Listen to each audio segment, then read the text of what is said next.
दिसंबर का महीना था। गांव में सर्दी ने दस्तक दे दी थी। कड़ाके सर्दी और जहरीली हवा के कारण लोग घर के अंदर आग सेकते। गांव के कुछ लोग चाय की दुकान में चाय पीते और इस कड़ाके की ठंडी के बारे में बात करते। ओ ही, कुछ लोग चाय के दुकान के पीछे आग सेकते हुए आपस में बात कर रहे थे। अरे आज कड़ाके की ठंड भी है, साथ में चाय भी। एक भूत की कहानी होती तो मजा आ जाता। बहुत दिन से भूत की कहानी नहीं सुनी। अरे बेटा, भूत तो हमारे समय थे, अब ऐसा भूत ही कहाँ है। हमारे समय भूत का नाम सुनते थे, कब उठते थे। चाचा तो अपने समय का कोई भूत की कहानी सुनाओ ताकि हम भी जान सकें आपके समय के भूत कैसे थे। भूत तो मैंने बहुत देखे हैं बेटा, या बहुत से भूत से सामना भी हुआ है मेरा। तुम लोगों ने अब बहुत बात की है तो सुनो। ये बात बहुत साल पहले की है, तब मैं तुम्हारी उम्र का था। तब गांव के बाहर एक ही दिन बाजार बसता था। तब गांव का बाजार बहुत बड़ा था, तब घर का बाजार करने में ही जाता था।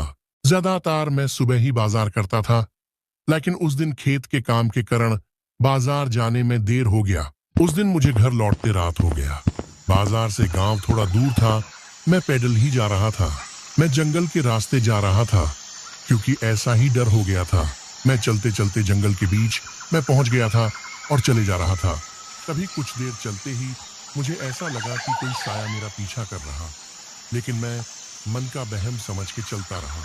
मैंने पीछे मुड़ के भी देख, लेकिन मुझे कोई नहीं दिखा। मैं फिर से चलने लगा।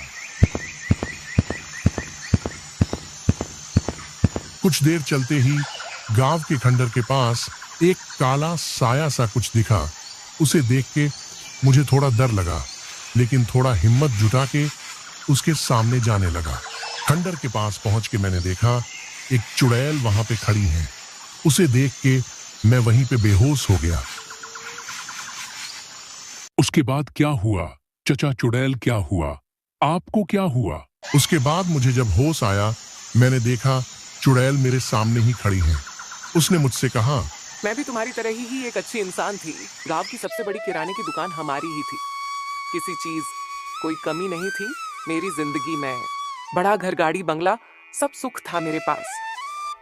गांव के मनीराम सेठ मेरे पति थे। मेरा पति सारा दिन दारू पी के यहाँ ओहा पड़ा रहता।